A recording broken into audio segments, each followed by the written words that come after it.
واقف ہیں. قل هو اللہ احد اللہ الصمد لم یلد ولم یولد ولم یکن لہ کفوا احد. اور اس صورت کی فضیلت سے بھی واقف ہے، کوئی نئی بات نہیں ہے ہمارے لیے، ہم سب جانتے ہیں. تو اس کی اتنی بڑی فضیلت کس بنا پر ہے؟ اخلاص ہی کی بنا پر ہے نا. تو جس طرح اللہ سبحانہ و تعالیٰ ایک ہے، قل هو اللہ احد، تو پھر جو کام یا جو عبادت اس کے لیے ہو وہ بھی بس صرف اس ایک اکیلے کے لیے ہونی چاہیے، اس کے ساتھ کسی اور کو ملانا نہیں چاہیے، کسی اور کو شریک نہیں کرنا چاہیے. تو اخلاص کا لفظی مطلب ہوتا ہے کسی چیز کو آمیزش سے چھانٹ کے الگ کر دینا، یعنی کسی دوسری چیز کی ملاوٹ سے بالکل الگ کر دینا اس کو. اور لغوی معنی اخلاص کے ہوتے ہیں پاک صاف ہونا اور خالص ہونا، یعنی ہمارا عمل جو ہے جو ہم اللہ کے لیے کرتے ہیں وہ ہر طرح کی آمیزش سے بالکل صاف ستھرا ہو، خالص ہو، پیور ہو. اور امام راغب اصفہانی جو ہیں، آپ لوگوں نے ان کا نام سنا ہوگا، مفردات القرآن کے نام سے قرآن مجید کی ڈکشنری ہے اور بہت ہی بہترین ڈکشنری ہے. ہر قرآن کے طالب علم کو اس سے واقفیت ہونی چاہیے. تو امام راغب اصفہانی لکھتے ہیں کہ الاخلاص التبری عن کل ما دون اللہ تعالی. اخلاص یہ ہے کہ اللہ کے علاوہ ہر ایک سے دل کو پاک کر لیا جائے، یعنی جب ہم اللہ کے لیے کوئی کام کرتے ہیں تو بس وہ صرف اللہ کے لیے ہو، کسی اور کے لیے نہ ہو. اس کے بارے میں کئی ایک اقوال ہیں، لیکن جیسے عز ابن عبد السلام کا قول ہے، وہ کہتے ہیں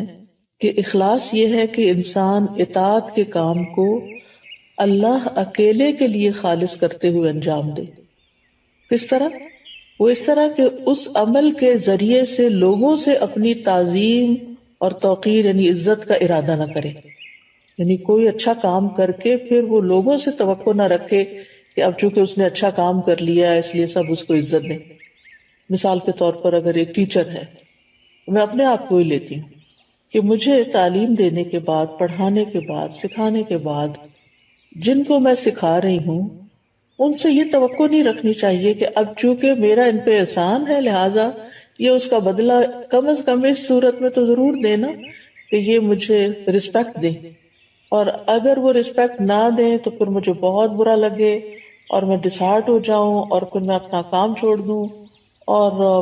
لوگوں سے بدظن ہو جاؤں اور پھر ان کے خلاف ادھر ادھر غیبت چغلی شروع کر دوں اور فرسٹریشن کا شکار ہو جاؤں. تو یہ سارا نتیجہ کس بات کا ہے کہ میرے اصل کام میں اخلاص ہی نہیں تھا. تبھی تو میں اس نتیجے پہ پہنچی، اس ہلاکت کے گڑھے میں کہ فرسٹریشن کا شکار ہوئی، اور اس فرسٹریشن میں پڑھ کے پھر میں نے جس مقصد اور جس نیت اور جس جذبے اور جس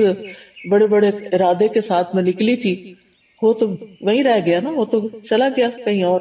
ختم ہو گیا سب کچھ. پھر وہ کہتے ہیں کہ اور نہ کوئی دینی نفع حاصل کرنے کا مقصد ہو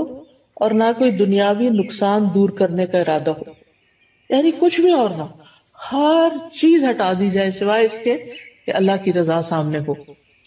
اسی طرح یہ بھی کہا جاتا ہے کہ اخلاص کا صحیح مفہوم یہ ہے کہ انسان زندگی میں جو بھی عمل کرے اور جس سطح کی اور جس شکل کی بھی عبادت کرے، یعنی عبادت کی مختلف شکلیں ہیں نا، ایک تو نماز روزہ ہے ہی ہماری فارمل عبادت، اور ایک اس کے علاوہ جو ہے وہ جیسے امام ابن تیمیہ نے عبادت کی تعریف کی ہے نا کہ ہر قول اور ہر عمل جو ہے ظاہر ہو یا باطن ہو وہ اللہ کی تعظیم اور محبت کے ساتھ کیا جائے. یعنی جتنے بھی ہمارے ظاہری اعمال ہیں یا باطنی اعمال اگر وہ اللہ کے لیے کیے جا رہے ہیں تو ساری عبادت بن جاتے ہیں، اللہ کے بتائے ہوئے طریقے کے مطابق ہیں، اس کی رضا کے مطابق ہیں. تو بہرحال جتنی بھی عبادت کی شکلیں ہیں تو انسان کا دل اس عبادت اور عمل میں صرف اور صرف اس بات پہ مطمئن ہو کہ میں یہ عبادت صرف اللہ تعالیٰ کی رضا کے لیے کر رہا ہوں. اور اسی طرح انسان اپنے دل کو ہر طرح کے نفسانی، ظاہری، باطنی خواہشات سے پاک کرے اور اپنی ساری حرکات، سکنات اور ہمارے خیالات اور یہ جتنی بھی چیزیں ہیں ان سب میں صرف اللہ سبحانہ وتعالیٰ کی رضا مقصود ہو. یعنی ہم ایک ہاتھ بھی اٹھائیں، ہمارا مسکرانا بھی، ہمارا دیکھنا بھی، ہمارا چلنا پھرنا، یعنی جو ہی ہمارے ذہن میں یہ خیال آئے کہ فلاں مجھے دیکھ کے کہے گا واہ کیا اسمارٹ ہے یا کتنی ایکٹیو ہے یا کتنا، تو فوراً اس طرف سے توجہ ہٹا لی جائے. ایسا شخص لوگوں سے کتنا بے نیاز ہو جاتا ہے نا، لوگوں کی تعریف سے بے نیاز ہو جاتا ہے، لوگوں کی طرف سے پہنچنے والے فائدے کی توقع سے بے نیاز ہو جاتا ہے کہ یہ اس طرح میری قدر کرے گا اور اس طرح مجھے اپریشیٹ کرے گا. یہ ایسا انسان سارے چنگلوں سے ایک طرح سے آزاد ہو جاتا ہے، کیونکہ اس کی نظر صرف اللہ کی رضا پہ لگی ہوئی ہوتی ہے. اللہ سبحانہ وتعالیٰ نے قرآن مجید میں ہمیں حکم بھی دیا ہے سورۃ البینہ میں، وما امروا الا ليعبدوا الله مخلصين له الدين حنفاء ويقيموا الصلاة ويؤتوا الزكاة وذلك دين القیمہ.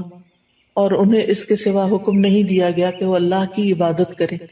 اس حال میں کہ اس کے لیے دین کو خالص کرنے والے،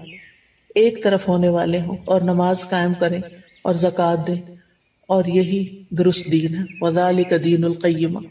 اسی طرح اللہ سبحانہ وتعالیٰ صرف اس عمل کو قبول کرتے ہیں جو صرف اس کے لیے ہوتا ہے. نبی صلی اللہ علیہ وسلم فرماتے ہیں کہ اللہ تعالیٰ فرماتا ہے میں بہترین شریک ہوں، پس جس نے کسی کو میرے ساتھ شریک کیا تو وہ عمل اسی شریک کے لیے ہے. یعنی کسی اور کو اگر آپ اس میں شامل کر لیں گے تو وہ عمل اس کا ہو جائے گا، اللہ تعالیٰ کے لیے نہیں ہوگا. اے لوگوں اپنے اعمال کو اللہ کے لیے خالص کرو، کیونکہ اللہ عز و جل اسی عمل کو قبول کرتا ہے جو خالص اسی کے لیے کیا جائے.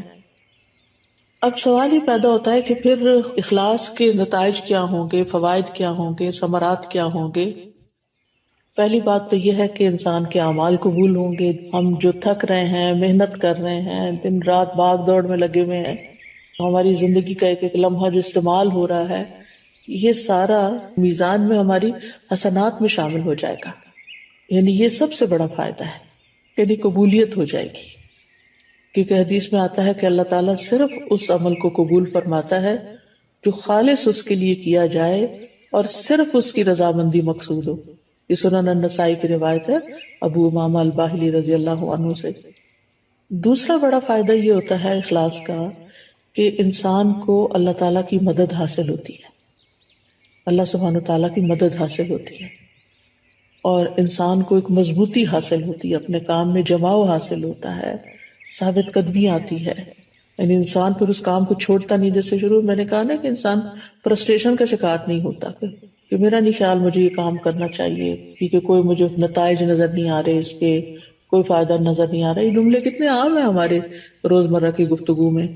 حتیٰ کہ لوگ یہاں تک کہہ دیتے ہیں ابھی تک میں نے اتنا قرآن پڑھا ہے، دین پڑھا ہے، میرے عمل میں کوئی تبدیلی نہیں آئی تو میرا نہیں خیال کہ مجھے یہ کنٹینیو کرنا چاہیے. بعض اسٹوڈینٹس کہتے ہیں ہمیں یہ کورس کنٹینیو نہیں کرنا چاہیے کیونکہ ہم کچھ زیادہ تو فائدہ حاصل نہیں کر رہے. بھائی ایک ایفرٹ تو لگا رہے ہیں، ایک نیک کام میں ایفرٹ لگا رہے ہیں، اس کا فائدہ آپ کو دنیا میں ہی چاہیے اور لوگوں کو دکھانے کے لیے چاہیے کہ آپ بہت اچھے ہو چکے ہیں. اللہ کے ہاں اگر وہ قبول ہو رہا ہے اور جمع ہو رہا ہے تو وہی سب سے بڑا فائدہ ہے کہ آپ کا وقت فضول کاموں کی بجائے ایک اچھے کام میں استعمال ہو رہا ہے. تو اس طرح یہ ہے کہ انسان کے اندر ایک مضبوطی آتی ہے اور وہ نیک کاموں کو چھوڑتا نہیں ہے. اور جیسے پہلے بھی بات ہوئی کہ قبولیت آتی ہے اور اللہ سبحانہ وتعالیٰ انما یتقبل اللہ من المتقین، تو جب قبول ہوتا ہے عمل تو پھر مدد بھی آتی ہے اللہ سبحانہ وتعالیٰ کی. اچھا، تیسرا فائدہ کیا ہے؟ تیسرا فائدہ یہ ہے کہ انسان کا دل جو ہوتا ہے وہ بہت سی بیماریوں سے پاک ہو جاتا ہے، دل کے امراض کا علاج ہو جاتا ہے. یہ بالکل ایسے ہی ہے نا جیسے اگر کسی میلے برتن میں آپ صاف پانی ڈالنا شروع کر دیں تو وہ ڈالتے ڈالتے جو اس کا میل کچیل ساری دھل دلا کے بالکل صاف پانی اس میں جا کے ٹھہر جائے گا. تو اسی طرح جب ہمارے اندر اخلاص آتا ہے، بار بار ہم اللہ سبحانہ تعالیٰ کے لیے اپنی نیت کو خالص کرتے ہیں تو وہ نیک کام جاری رکھتے ہیں، اور جتنا وہ جاری ہوتا ہے تو وہ جاری پانی کی طرح ہوتا ہے جو ہمارے دل کے اندر پھر جتنی بھی میل کچیل ہے اس کو باہر نکال دیتا ہے. تو دل کی بیماریاں، سب سے بڑی بیماری تو نفاق کی ہے، اور نفاق اپوزٹ ہے اخلاص کا. پھر اسی طرح نفاق کی جو علامتیں ہیں اور دیگر جو برائیاں ہیں جیسے حسد ہے، کینہ ہے، بغض ہے، خیانت ہے، یہ ساری چیزیں. پھر اسی طرح یہ ہے کہ حدیث میں آتا ہے 3 چیزیں ایسی ہیں جن کی وجہ سے ایک مسلمان کا دل دھوکہ نہیں کھا سکتا، یعنی حسد یا کینہ نہیں رکھتا. ایک ہے کہ اللہ کے لیے خالص عمل کرنا،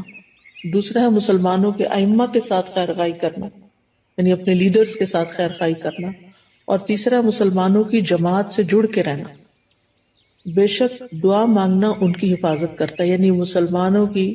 دعا جو ہوتی ہے وہ ایک دوسرے کے لیے فائدہ مند ہوتی ہے۔ وَلُزُومُ جَمَاعَتِهِمْ فَإِنَّ الدَّعْوَةَ تُحِيطُ مِن وَرَائِهِمْ۔ میں دیکھتی ہوں واٹس ایپ کے گروپ میں، جس گروپ میں میں ہوں، کہ کوئی ایک بیمار ہوتا ہے تو سارے کنسرنڈ ہو جاتے ہیں اور ہر ایک دعائیں کرنے لگتا ہے، اور حقیقت ہے کہ ایسے دل پکڑا جاتا ہے۔ جب میں واٹس ایپ کھولتی ہوں، میں سینئر سٹاف کا جو گروپ ہے اس کا وہ نمبر دیکھتی ہوں کہ کافی میسیجز ہیں، تو میں سوچتی ہوں اللہ خیر کرے، لگتا ہے یا کوئی بیمار ہے یا کوئی فوت ہو گیا ہے یا کوئی، تو یہ اسی صورت میں سب کی دعائیں ملتی ہیں نا جب جڑے ہوئے ہیں، اور اگر جڑے ہوئے ہی نہیں ہیں، آپ اکیلے ہی زندگی بسر کر رہے ہیں تو بس پھر اکیلے ہی ہیں بہرحال۔ پھر اسی طرح اخلاص کا چوتھا فائدہ یہ ہے کہ جو دنیاوی عمل بھی جو ہوتے ہیں نا، دنیاوی کام جیسے کھانا پینا ہے، بچے پیدا کرنا ہے، شوہر بیوی کا تعلق ہے، خرید و فروخت ہے، یہ سارے کام بھی اخلاص کی وجہ سے نیک اعمال میں شامل ہو جاتے ہیں۔ جیسے صحابہ نے نبی صلی اللہ علیہ وسلم سے پوچھا تھا کہ اللہ کے رسول، ہم میں سے اگر کوئی اپنی خواہش پوری کرتا ہے تو کیا اسے اس میں بھی اجر ملتا ہے؟ تو آپ نے فرمایا بتاؤ، اگر وہ خواہش حرام جگہ پوری کرتا ہے تو کیا اس پر گناہ ہوتا؟ تو اسی طرح جب وہ اسے حلال جگہ پوری کرتا ہے تو اس کے لیے اجر ہی اجر ہے۔ تو اس میں آپ دیکھیں کہ مثلاً آپ والدین کی خدمت کر رہے ہیں، اپنے روزمرہ کے کاموں میں آپ دیکھیں کہ کچھ کام تو آپ خالص دینی کام کر رہے ہوتے ہیں، لیکن بہت سے کام دن بھر میں دنیاوی کام بھی ہمارے روٹین میں شامل ہو جاتے ہیں، جیسے کھانا پکانا ہے، کھانا سرو کرنا ہے، برتن سمیٹنا ہے، بچوں کے پیچھے پڑ کے ان کو کھلانا ہے، بزرگ ہیں تو ان کے چڑچڑے پن کے باوجود ان کے ساتھ خیر خائی کا معاملہ کرتے ہوئے ان کی ضروریات کا خیال رکھنا ہے، یہ سارے کام بندے کو تھکا دینے والے ہوتے ہیں، اور اینڈ آف دا ڈے پھر یا آوازیں بلند ہونے لگتی ہیں انسان کی، یا پھر